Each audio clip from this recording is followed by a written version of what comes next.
Alright guys, welcome back to the channel. Welcome if you're new. Thank you for taking time out of your day to check the video out. We have more PlayStation news, rumors, and leaks to go over and cover here today. So before we dive into these topics, do me a favor. If you end up enjoying the video or finding it informative, be sure to leave it a like. And if you are new here to the channel, please consider hitting that subscribe button as well. We're starting here with a really big report regarding Sony and a major acquisition that seems like it may end up taking place in the coming weeks. So this is being reported exclusively by Reuters, I think I'm saying that correctly, where it says Sony is in talks to buy the media powerhouse behind Elden Ring. And so what the report is letting us know is that multiple sources have contacted Reuters letting them know that talks between Sony and Kadokawa, which is again the parent company of FromSoftware, are ongoing, and if successful, this deal could be signed in the coming weeks. It's also worth noting that Sony already has 14% ownership of FromSoftware, and I believe Kadokawa has about 70% ownership. So if Sony were to sign this deal, they would then have 84% ownership of FromSoftware, and at that point, there's a good chance that they would just try to buy out the rest and get 100% ownership. But there's another aspect to this deal that cannot be understated, and it's the fact that Kadokawa is very big with anime and manga, and this is something that Sony is trying to continue to have a stronghold with, right? Some would say even a monopoly in this area, and so if they were to acquire Kadokawa, I mean, at that point, Sony is by far and away the most dominant force when it comes to anime and manga. And, you know, it seems like they're really trying to make this happen because it's ultimately, I guess you could say, a win-win for them. Not only would they get one of the most prolific video game developers in the industry right now that they would obviously do some big things with the PlayStation brand and in their gaming division and probably beyond that, but they also are doing it because, well, I mean, this company, you know, Kadokawa, they have a lot to offer when it comes to anime and manga, and that's something that Sony really wants to continue to solidify their position in.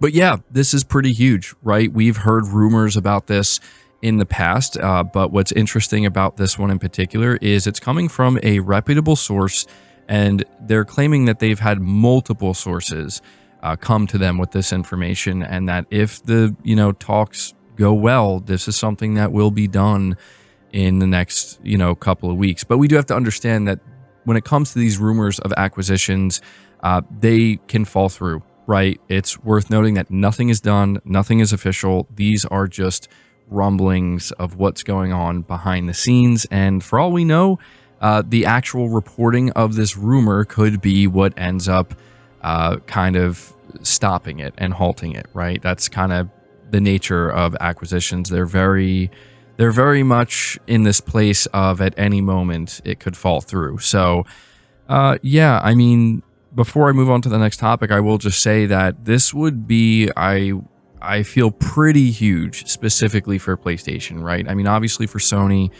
they're going to do more with Kadokawa, but if Sony could basically get nearly full ownership of FromSoftware, I imagine that that's something Sony's going to feel pretty good about and absolutely leverage big time when it comes to the PlayStation brand. I mean, obviously the first thought that people have is, well, if Sony were to end up owning FromSoftware, if we get, like, say, Elden Ring 2 in the future, is that going to be exclusive? I mean, probably not.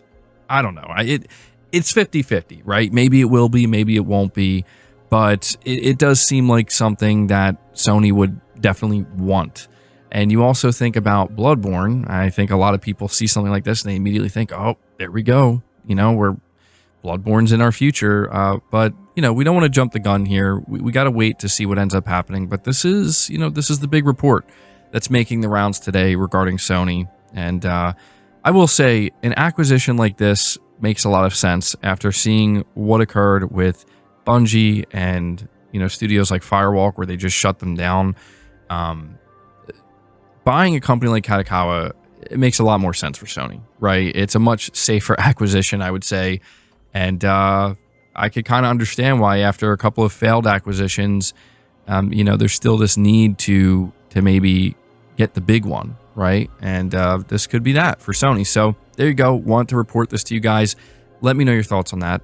Moving on to the next topic, we have an important update regarding a topic we discussed yesterday, which is Silent Hill 2 and Star Wars Jedi Survivor having issues on the PS5 Pro. Being reported by WCCF Tech, it says the widely reported PS5 Pro issues seen in Silent Hill 2 Remake and Star Wars Jedi Survivor are being looked into. Bloober Team and EA confirmed this a few hours ago. As for the remake of the second entry in the series, developer Bloober Team confirmed they are currently working on the issues, replying to a user's question without specifying if every image quality issue is being addressed or when.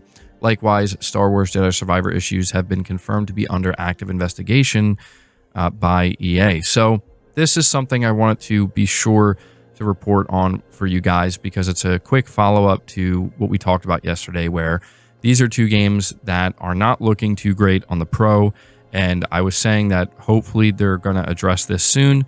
And so it's nice to see that they're immediately responding to it and letting people know, hey, we're working on it. I suspected that would be the case, so there you go.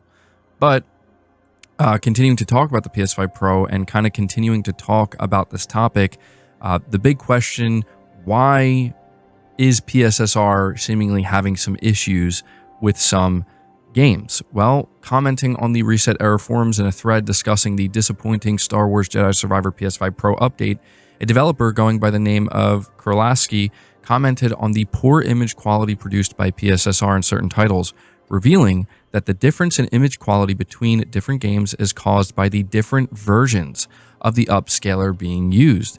In regard to the latest entry in the Respawn series, the developer confirmed that the game is using SDK 9, being an Unreal Engine 4 game. So the team could not implement the latest up-to-date version of the upscaler that requires SDK 10 or higher, and has possibly used the first iteration, hence the bad image quality. While Kurlaski couldn't provide more details on how many iterations of the PS5 Pro upscaler are already available and how each version improves on the previous, they could confirm that users could expect IQ improvements in the second and third batches of PS5 Pro supported games using PSSR. In a game the developer is currently working on, for example, one of the later versions of PSSR, but not the latest, is giving much better results in comparison to TSR and FSR. And as such, they expect the upscaler to get in a much better state in 6 to 12 months compared to, again, the first batch of Pro titles. So this is something that I think is very important to go over, because it's what a lot of people suspected. We had heard a rumor prior to the launch of the PS5 Pro that basically the first version of PSSR was producing some image quality problems, and so Sony corrected that by iterating on it very quickly and correcting some of those problems. And unfortunately, it does seem like there were a couple of games here, or at least at the very least, Star Wars Jedi Survivor being a game that is using this older version.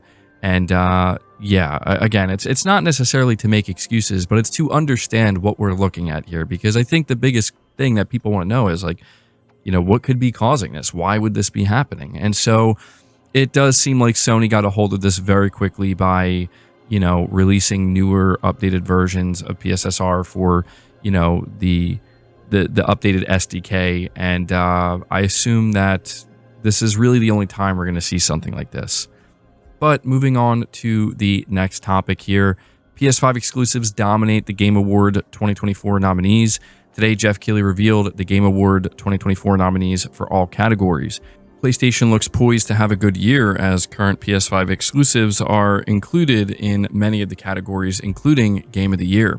This year's Game of the Year category is interesting, as the Game Awards have recently reiterated on what games are eligible for the coveted award. DLC, remasters, and remakes are eligible in this category, which obviously signaled Elden Ring, Shadow of the Erdtree's inclusion on the list.